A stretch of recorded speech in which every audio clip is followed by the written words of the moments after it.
우리가 이 로마, 팍스 로마나 이런 얘기를 하죠. 팍스 로마나. 로마의 평화다. 이런 얘기를 하는데 이 말이 어디서부터 시작이 됐냐면요. 여러분들 옥타비아누스라고 아실 것입니다. 로마 황제인데 그의 양아버지가 줄리우스 시저예요. 근데 줄리우스 시저 하면은 우리가 생각나는 것은 그의 가장 가까운 부하 브루투스에 의해서 칼에 맞아 죽죠. 그래서 네가 나를 하면서 한 이야기가 유명한 얘기 아닙니까? 그런데 이제 줄리우스 시저가 그 살아있을 때 유언서를 써내기를 내가 죽거든 내 후계자는 양아들인 옥타비아누스에게 해라. 그래서 이 옥타비아누스가 로마 이제 지도자로 등극하게 되죠. 지도자로 등극하면서 그에게 이제 자기 아버지를 죽인 브루투스와 싸워야 되고 싸워서 이깁니다. 그런데 그때까지만 해도 로마가 삼두 정치라고 해서 세 명의 지도자가 있었어요. 그래서 안토니우스와 또 싸워서 승리를 해가지고 그 액티움 해전이라고 유명하잖아요. 안토니아하고 이 옥타비아누스가 싸운 그 해전에서 승리를 거둬가지고 드디어 옥타비아누스가 로마 최초로 황제가 되죠. 그래서 그 황제가 된 뒤에 이름을 바꿔서 어거스투스다. 그래서 우리는 황제 어거스투스 이야기합니다. 황제 어거스투스는 누가복음 2장에 나와요. 자기 식민지 국가 모든 백성들에게 호족하라고 이렇게 명령을 내려서 예수님의 아버지 요셉과 어머니 마리아가 이제 나사렛에서 베들레헴까지 내려와서 이제 호족을 하게 된 이야기가 잘 나오고 있죠. 그러면서 이 어거스투스가 수많은 나라를 점령하고 승리를 거둡니다. 그러고 나서 이 자기 식민지 국가 모든 나라가 로마에게 대항하지 않고 평화롭게 로마와 함께 지내는 길이 어디 있느냐? 그것은 팍스 로마나. 로마가 강한 힘을 가질 때 식민지 국가에게 평화를 줄 수 있다. 이런 얘기죠. 그래서 이 이야기가 사실은 우리가 어려서부터 교육받을 때 굉장히 세뇌 교육받았어요. 그래서 행여나 부모님들이 야 아무개야 너 강해야 된다. 약하면 너를 무시해 사람들이 이런 이야기들을 많이 우리가 들으면서 성장을 했습니다. 그래서 강해야 된다. 강해야 된다. 근데 성경을 딱 펼쳐보면은 성경은 정반대야. 성경은 하나님께서는 강한 자를 들어 쓰시는 것이 아니라 약한 자를 들어 쓰시는 거예요. 그것이 성경의 진리입니다. 한번 보십시다. 우리 삼손이 사실은 그 아버지가 마노아인데 그 엄마가 아기를 못 낳았어요. 그래가지고 이 마노아 부부가 기도하는 중에 하나님께서 그 기도를 들어주셔서 마노아 부인이 아기를 가졌다고요. 그러니까 하나님은 은혜로 가진 거죠. 그러니까 이 은혜에 감사해서 이 아이를 낳으면 나는 나실인 하나님께 바쳤다. 이 나실인이에요. 그건 술도 안 먹고 머리에 삭도도 안 되고 이렇게 또한 생활을 굉장히 엄격하고도 성결하게 하는 사람이 나실인이에요. 그래서 태어난 게 삼손이라. 그럼 삼손은 하나님 은혜로 태어났어. 근데 삼손이 자라나다 보니까 웬걸 나에게 어마어마한 힘이 있는 거야. 사자도 찢는 힘이 있는 거야 자기한테. 그러니까 삼손이 자기의 힘이 있다는 것을 갖다가 느끼기 시작하고 자기가 강한 자라고 하는 걸 갖다 느끼기 시작할 때 삼손이 한 짓이 뭡니까? 블레셋 여자와 결혼하려고 들어. 아니 할례받지 않은 여자가 어떻게 나실인이 결혼하냐고. 그거 말리니까 막 사람 막 죽여? 또 들리라라는 기생품이 안겼다가 머리 다 깎여가지고 힘이 다 빠져버렸어. 두 눈이 뽑혀? 어떻게 됩니까? 다곤신전에서 맷돌을 굴리는 짐승과 같은 인간이 돼버리고 말았어요. 삼손이 강하다 그럴 때 그는 한없이 추락하는 것을 볼 수 있어요. 삼손이 드디어 깨달았어요. 내가 힘이 없고 내가 약하구나 하는 것을 깨달아. 앞도 안 보이니까. 그때 삼손이 기도합니다. 하나님, 한 번만 저한테 힘을 주세요. 하나님께서 그 약한 자의 기도 소리를 들어주시고 힘을 주셔서 삼손이 다곤 신전의 기둥을 끌어안고 그리고 죽잖아요. 그래서 하나님의 역사를 이루잖아요. 강할 때는 버림받고 약할 때 드러운 쓰임 받는 것이 삼손입니다. 삼손만 그럽니다. 이스라엘 초대 왕이 사울 아니에요. 사울 왕이 이스라엘 초대 왕 될 때 왕이 지기 쉽게 당장의 주인공이 나타나서 왕관 써야 되잖아. 근데 사울이 안 나타나. 너무 자기가 약한 걸 알아가지고 저 가구 뒤에 가서 몰래 숨었어. 사무엘이 찾아. 사울아 사울. 그제서 거우 나옵니다. 자기같이 약한 자가 어떻게 왕이 됐냐 이거죠. 근데 사울이 왕이 되니까 이게 내가 힘이 있네. 내가 강하네. 이거 갖다가 느끼기 시작합니다. 자기가 강하다고 느끼기 시작할 때부터 이 사울은 하나님 말씀 안 들어. 불순종해. 그래서 하나님이 아말렉을 쳐부시고 아말렉의 모든 것 갖다가 다 전리품을 갖다 불에 살라버려라. 분명히 명령하셨는데 사울이 힘이 있다고 자기가 하나님 말씀 불순종하는 거예요. 아말렉 왕 아각도 살려두고 살진조와 살진양도 살려두는 거죠. 사무엘이 이러한 사울에게 찾아가서 두 가지 유명한 얘기를 합니다. 15장에서 왕이요, 왕이 약할 때 하나님이 당신을 갖다가 크게 들어서 쓰지 않았습니까?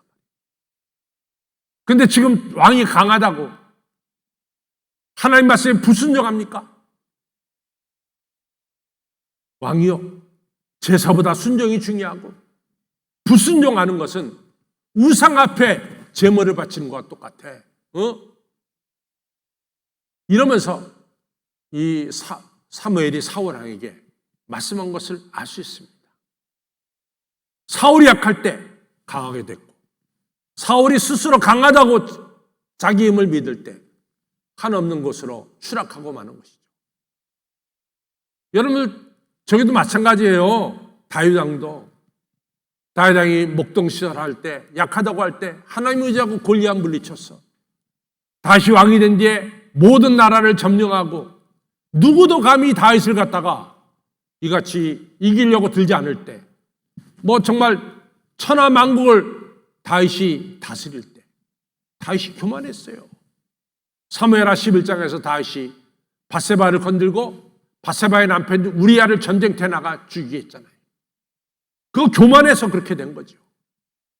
또 사무엘하 24장에 보면은 다윗이 만국을 다 점령했을 때 군대 수세잖아. 요압 장군이 왕 그러지 마세요. 우리가 언제 우리 힘으로 전쟁에서 이겼습니까? 하나님이 100배 1000배의 힘을 주시지 않았습니까? 어째서 왕은 자기 힘 자랑하십니까? 군대 수세. 요압에게 하던 군대 수세라고. 그 일로 말미암아 어떻게 됩니까? 하루에 7만 명이 역병으로 죽어요. 다윗이 교만한 것을 회개했죠. 여러분, 내가 강하다. 그때 첫 번째 나타나는 게 뭐냐? 하나님 무시해요. 강한 사람들은 하나님 무시합니다. 한결같아. 강한 사람들은 하나님 무시해. 두 번째 강한 사람은 교만하고 자만해. 세 번째 자기가 강하다고 하는 사람은 주변의 사람들을 다 이용해 먹어. 자기 목적을 위해서. 그러니까 강한 사람 옆에 붙지 마세요. 괜히 이용당합니다. 나 보면 내가 인생 70을 살아보니까 그런 것 같아. 강한 사람은 다 이용해 먹으려고 그래. 사람을 갖다. 여러분들 이런 강한 사람은 하나님이 쓰시겠어요? 안 쓰겠어요? 절대로 안 쓰죠. 강한 사람은 버리는 거예요. 하나님이. 대신 어떤 사람을 쓰느냐? 약한 사람을 쓰시는 거예요. 약한 사람을 들었습니다. 저는 우리 성도님들이 무슨 개업을 하고 그 다음에 사업장을 시작할 때 저를 불러서 목사님 이 사업을 개업하게 됐는데 목사님 좀 예배를 드려주시죠. 그럼 제가 가서 예배 드릴 때 제가 아주 좋아하는 성경 구절 중에 하나가 마태복음 13장 31절 32절이에요. 그래서 마태복음 13장 하면은 천국에 대한 비밀을 말씀하는 것이 마태복음 13장입니다. 근데 31절, 32절은 겨자씨의 비유예요. 아시다시피 우리나라는 작다고 하는 걸 표현할 때 좁쌀 같다 또는 바늘구멍 같다 이런 얘기를 해요. 근데 이스라엘에서 작다는 것을 표현할 때는 겨자씨예요. 겨자씨는 작은 것의 대명사입니다.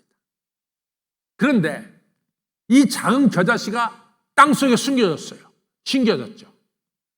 거기에 하나님의 능력이 함께하니까 두꺼운 땅 표피를 뚫고 싹이 나오더니 이것이 큰 나무가 되더니 거기에는 많은 새들이 와서 깃들이느니라. 이것이 마태복음 13장 31절 32절의 얘기예요. 저는 이 이야기를 너무너무 좋아해요. 너무 좋아해요. 예수님 겨자씨였어요. 요셉과 마리아가 베들레헴에 갔습니다. 호적하러. 그때 마리아는 오늘 내일 해산하는 거예요. 배가 남산처럼 불렀어. 그러면 여관방 주인이 지금 저 여자 곧 오늘 애기 낳을 것 같은데 방 하나 줘야 될 거 아니야. 방 하나. 방 안 줘. 그럼 뭐냐? 요셉과 마리아가 얼마나 행색이 한심했으면 방도 안 줄까? 이런 얘기입니다.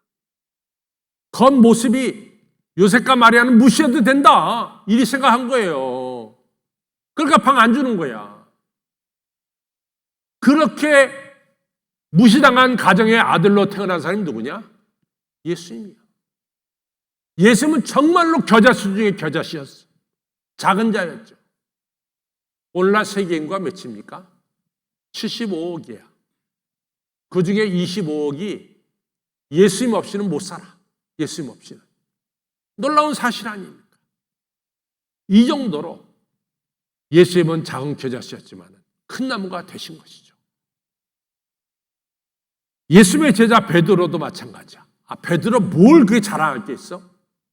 베드로 뭐 배웠어요? 배운 게 뭐 있어? 정말 무식쟁이라고. 베드로가 부자. 베드로 가난한 사람입니다. 그날 물고기 잡아서 먹고 사는 사람이에요. 이 약한 베드로를 불러서 우리 예수님은 사람을 낚는 큰 자로 만들었어요. 여러분, 여호사밧 왕이라고 있어요. 여호사밧이 왕이 올랐을 때 글쎄 모압, 암몬, 마온 세 나라가 쳐들어왔어. 예루살렘을 점령하겠다고. 역대하 20장에 보면 여호사밧 왕이 기도가 나와. 하나님, 제가 약한 거 아시죠? 제가 약한 거 아시지 않습니까? 이 약한 제가 어떻게 이 세 나라를 갖다가 이겨낼 수 있어요? 하나님이여 제발 나를 도와주세요. 하나님께서 약한 여호사밧과 함께해서 모압, 암몬, 마온 세 나라가 쳐들어올 때 지들끼리 싸우게 만들어서 이스라엘을 승리케 하고 여호사밧에게 승리를 주신 것을 역대하 20장에서 볼 수가 있습니다. 약한 여호사밧을 도와줬어요. 예레미야가 선지자로 부름받을 때 예레미야 1장에 보면 예레미야 그럼 하나님 제가 그렇게 합니다. 저는 어린아이가 아닙니까? 어린아이가 어떻게 그 일을 합니까? 저는 못합니다. 제가 어린아이인데. 너 어린아이라고 말하지 말아라. 우리 하나님께서 예레미야와 함께해서 예레미야가 예언했던 활동하던 그 시대가 너무너무 힘든 시대였어요. 왜냐하면 예루살렘이 몰락하던 그런 시대거든요. 40년 동안 예레미야는 하나님의 예언자로서 귀하게 사용받은 것을 우리가 알 수 있습니다. 여러분들, 하나님은 누구를 들어 쓰시느냐? 약한 자를 들어 쓰시는 거예요. 꼭 기억하시기를 바랍니다. 내가 강하다고 스스로 생각할 때 잘 보세요. 하나님을 떠나 있어요. 내가 강하다고 스스로 생각할 때 나는 교만한 자리, 자만한 자리에 서 있습니다. 내가 강하다고 나 자신을 생각할 때 잘 보세요. 내가 오늘은 누구를 이용해 먹을까? 누구를 내 목적을 위해서 사용할까? 이런 생각밖에 없단 말이지. 그러니 하나님은 강한 자를 안 들어 쓰세요. 그러나 오늘 사도 바울처럼 찌르는 가시가 너무 자기를 아프게 해, 아프게. 하나님, 이 찌르는 가시를 좀 없이 하여 주세요. 그만해도 족하다. 다시는 이 일로 내게 구하지 마라. 네가 약할 때 강하다 말이야. 사도 바울은 깨달았습니다. 내가 이 찌르는 가시 때문에 내 교만도 사라지고 내 자랑도 사라지고 나의 약함 때문에 내가 하나님을 의지하게 되니 하나님의 은혜가 내게 충만히 임하게 되는구나. 그래서 오늘 고린도후서 12장에서 내가 약할 때 곧 강합니다. 이런 얘기하고 있습니다. 여러분, 우리의 약함을 아셔야 돼요. 우리가 한 가지 약간 정정하고 넘어갈 게 있는 게 뭐냐면은 하나님은 내가 약함에도 불구하고 하나님은 역사하신다. 그게 아니라 하나님은 내 약함을 들어서 강하게 사용하신다.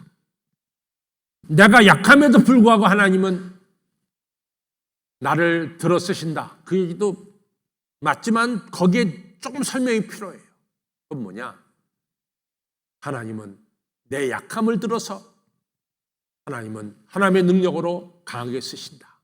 그러니까 내 약함은 숨길 게 못 돼. 이것은 하나님께 다 내놓을 수 있는 자랑거리라 그 말이죠. 야고보서 4장에 보면은 참 중요한 말씀을 야고보가 해요. 그건 뭐냐면은 여러분들이요, 왜 이렇게 교만해? 나라에 가서 아무 도시에 가서 장사하면 내가 일을 많이 남기다. 내가 큰 부자가 되리라.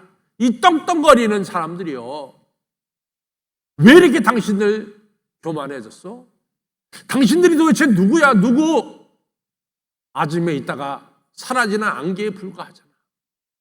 근데 어찌 당신들이 아무 도시에 가서 1년을 유하면 내가 마음대로 1년을 누가 당신 벌어 유하게 한대? 당신들은 눈에 보이다 사라지는 안개에 불과하잖아. 그것을 알고 차라리 하나님의 뜻이면 내가 도시에 가서 장사해서 일을 보리라, 이렇게 얘기해야 되지 않냐? 어찌 허탄한 자랑을 하느냐? 허탄한 자랑은 죄라는 걸 모르냐 말이야. 이 유명한 얘기가 야고보서에서 나옵니다. 여러분과 저는 아침에 있다가 사라지는 안개에 불과합니다. 누가 내 생명에 대해서 자신 있게 말할 수가 있겠습니까? 하나님이 나에게 생명을 주셔서 살라 하는 그날까지 여러분과 저는 살아가는 것이 우리 인생의 본질이 아닙니까? 여러분과 저는 나의 약함을 알아야 돼요. 약할 때, 그 약함을 하나님께 맡길 때 하나님이 약함을 들어서 강하게 쓰는 거죠. 코리덴 붐이라고 하는 유명한 이 기독교 이 선배가 있죠. 코리덴 붐. 이 사람이 2차 대전 때 유대인들을 도와줬다고 해서 이 사람은 유대인이 아닙니다. 그래가지고 이 나치 형무소에 있다가 그 언니는 이 독일이랑 이렇게 강간당하고 막 이러면서 죽고 그래요. 코리덴 붐은 유대인들 도와줬다고 해서 고통받은 여자가 코리덴 붐입니다. 근데 이분이 2차 대전이 끝난 뒤에 러시아에 남아서 러시아에서 복음을 전했는데 그때 러시아 공산당이 기독교인들을 이잡듯이 잡았어요. 이잡듯이. 왜냐하면 공산주의 하려니까 기독교인들이 싫은 거거든. 그러니까 기독교인들을 갖다 색출하는 거예요. 그래서 기독교인이 있다 그러면 비밀 경찰을 붙여가지고 기독교인들을 갖다 감시합니다.